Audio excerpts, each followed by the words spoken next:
Sir ఏ విధంగా చూడాలంటారు sir ఈ ఘటన అంతటి కూడా? మనం మీరు అన్నట్టుగానే ఇందాక ఎంపీ ఎంవివి సత్యనారాయణ కుటుంబం కూడా గతంలో ఇలా జరిగింది, ఇప్పుడు కూడా ఈ ఘటన చోటు చేసుకుని ఏ విధంగా? ఇది డెఫినెట్ గా ప్రభుత్వం సిగ్గుపడాల్సిన విషయం అండి. ఎందుకంటే ఎంతో ప్రశాంతమైన నగరం విశాఖ నగరం, ఒక ప్రశాంతతకు మారిపోయారు, ఒక సిటీ ఆఫ్ డెస్టినీగా దీనికి పేరుంది. ఎవరైనా సరే ఆల్ ఓవర్ ద ఇండియా ఒక రిటైర్డ్ పీపుల్ కానీ ఇంకోరు కానీ వచ్చి సెటిల్ కావాలంటే వైజాగ్ బెస్ట్ ప్లేస్ అనుకునే పరిస్థితిలో ఉన్న వైజాగ్ ఈరోజు ఒక నేర రాజధానిగా తయారు చేస్తా ఉన్నారు. గతంలో ఒక అధికార పార్టీ ఎంపీ కుటుంబాన్ని 45 గంటల పాటు వాళ్ళ ఇంట్లోనే అంత దారుణంగా హింసించి కిడ్నాప్ చేసినప్పుడే ముఖ్యమంత్రి దాన్ని సీరియస్ గా రివ్యూ చేసి ఆ తప్పు చేసిన వాళ్ళు గట్టిగా శిక్షించుండి ఒక మెసేజ్ ఇచ్చుంటే ఇటువంటి రిపీట్ అయ్యేది కాదు. ముఖ్యమంత్రి నాన్ సీరియస్నెస్, ఆయన ఏది పట్టించుకోడు కాబట్టి ఈరోజు ఇక్కడ ఏం చేసి సాగిపోతుంది అనే ఒక ఈజీనెస్ ఈరోజు నేరగాళ్ళలో వచ్చింది. ఇవన్నీ కూడా ప్రధానంగా వైజాగ్ అనేది ఈరోజు ఇంపార్టెంట్ సిటీ. ఇక్కడ భూములకు వాల్యూ పెరిగిపోతున్నాయి, ఈ భూ మాఫియా పెరిగిపోయింది, విపరీతంగా బయట నుంచి ఈ ఫ్యాక్షన్ ముఠాలు వచ్చాయి. ముఖ్యంగా రాయలసీమకు సంబంధించిన కొన్ని ప్రాంతాల నుంచి కొన్ని ముఠాలు విచ్చలవిడిగా తిరుగుతా ఉన్నాయి. వాళ్ళన్నీ కూడా ఇటువంటి వాటికి పాల్పడతా ఉన్నారు. ఖచ్చితంగా వాళ్ళ హస్తం ఉందని చెప్పి నేను అనుకుంటా ఉన్నాను. ముఖ్యమంత్రి ఏమైనా చేస్తాడు అని ఒక భయం అనేది ఉంటే ఈరోజు ఇటువంటి జరిగే కాదు. ఇప్పటికైనా సరే సంఘటన జరిగింది. ఒక మండల స్థాయి అధికారి ఆయన్ని క్రూరంగా చంపేశారు ఇనప రాడ్స్తో కొట్టి. ఇప్పటికైనా హుటాహుటిన హోంమంత్రిని పంపించాలి, లేదు డీజీపీ రావాలి, లేదు ముఖ్యమంత్రి కనీసం అక్కడి నుంచి రివ్యూ చేసి మా పోలీస్ కమిషనర్ అందరికీ ఒక ఆదేశాలు ఇచ్చి ఎవరైందో తెలియదు నాకు 24 hours లో నేరగాళ్ళు పట్టుకోవాలి, వాళ్ళని తను శిక్షించాలని చెప్పి ఒక మెసేజ్ ఇచ్చుంటే ఇట్లా ఇంత ఈజీనెస్ ఉండేది కాదు. ఎందుకంటే యథా రాజా తదా ప్రజ, ముఖ్యమంత్రి యొక్క ఈజీనెస్ బట్టే ఇక్కడ అధికారులు కానీ లేకపోతే మిగతా వాళ్ళతో కూడా తయారవుతున్నారు. ఇది ఖచ్చితంగా 100కి 100 గవర్నమెంట్ స్పాన్సర్డ్ మర్డర్.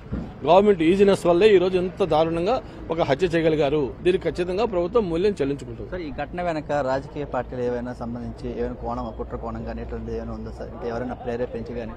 అంటే దీంట్లో నేను ఎవరున్నారనేది మనం చెప్పలేము, ఎందుకంటే దానికి ఇంకా ఎంక్వైరీలు జరగాలి, ఈ విషయాలు తెలియాలి. బట్ డెఫినెట్ గా కొంతమంది గాడ్ ఫాదర్స్ వాళ్ళ యొక్క సపోర్ట్ లేకుండా ఏ నేరగాళ్ళు కూడా ఇటువంటి చేయలేరు. గవర్నమెంట్ ఏదైనా తప్పు చేస్తే శిక్షిస్తుంది అనే భయం ఉంటే ఎవరు కూడా ఇటువంటి చేయడానికి రెడీగా ఉండరు. ఖచ్చితంగా కొంతమంది పెద్దల హస్తం ఉంది, మనం చూస్తా ఉన్నాం. ఇప్పుడు ఇందాక మా బాబ్జీ చెప్పినట్టుగా వాళ్ళ సొంత బాబాయి అతి దారుణంగా చనిపోయి ఇప్పటికి 5 ఏళ్లు పూర్తయింది. ఇంతవరకు దానికి కేసు అతిగతి లేదు. ఎంపీ కుటుంబం కిడ్నాప్ అయింది, వాళ్ళకి సంబంధించిన వరకు అతిగతి లేదు. ఇట్లా ఇవన్నీ ఒక పక్క ఉంటే ఇదేనే ఉంది లేని ఒక ఈజీనెస్ తోటి ఈరోజు హైడ్ గ్యాంగ్స్ ఉన్నాయి. అంతేకాకుండా విచ్చలవిడిగా గంజాయి తిరుగుతుంది, చిన్న పిల్లలు కూడా ఈరోజు క్రైమ్ చేస్తా ఉన్నారు. ఇవన్నీ చూసిన నేపథ్యంలో ఎవరికైనా ఈజీనెస్ వచ్చేస్తుంది, వాళ్ళు ఇటువంటి కార్యక్రమాలు చేస్తా ఉన్నారు. విశాఖని పరిపాలన రాజధానిగా అనౌన్స్ చేసిన తర్వాత ఈ భూత కబ్జాలకు సంబంధించి కొన్ని గొడవలన్నీ కూడా ఎక్కువ అవుతున్నాయి. ఈ నేపథ్యంలో మరి దీనిని ఎలా చూడాలంటారు? అంటే యాక్చువల్ గా ఆయన దీన్ని పరిపాలనా రాజధాని అన్నాడు, కానీ అది కాస్త ఇప్పుడు ఒక నేర రాజధాని అయిపోయింది. ఎందుకంటే నిద్ర లేస్తే పేపర్ తీస్తే లేకపోతే టీవీ ఆన్ చేస్తే విశాఖపట్నంలో పలానా చోట ఈ మర్డర్, లేకపోతే పలానా చోట్ల ఈ ఎంకరేజ్మెంట్, పలానా చోట్ల ఈ గంజాయి, లేకపోతే పలానా చోట్ల ఈ గొడవలు, లేకపోతే ఇవన్నీ చెప్పి తప్ప ఎక్కడ ఒక ప్రశాంతతగా ఉండే న్యూస్ మనకు రావట్లా. అటువంటి సంబంధించి ఈరోజు వైజాగ్ క్యాపిటల్ గా చెప్పినా కూడా ప్రజలు నవ్వుకుంటా ఉన్నారు. ఇటువంటి పరిస్థితుల్లో ఎవరు వస్తారు ఇక్కడికి?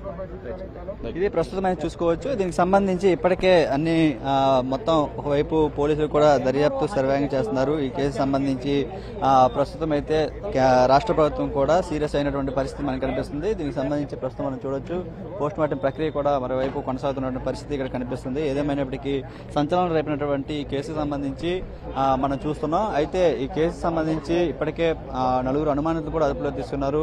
కేసుకు సంబంధించి ఎవరైతే పూర్తిగా ఈ దాడికి పాల్పడ్డారో వారి మీద కఠిన చర్యలు తీసుకోవాలని చెప్పి అధికారులు వీళ్ళంతా కూడా కోరుతున్న పరిస్థితి ఇక్కడ కనిపిస్తుంది.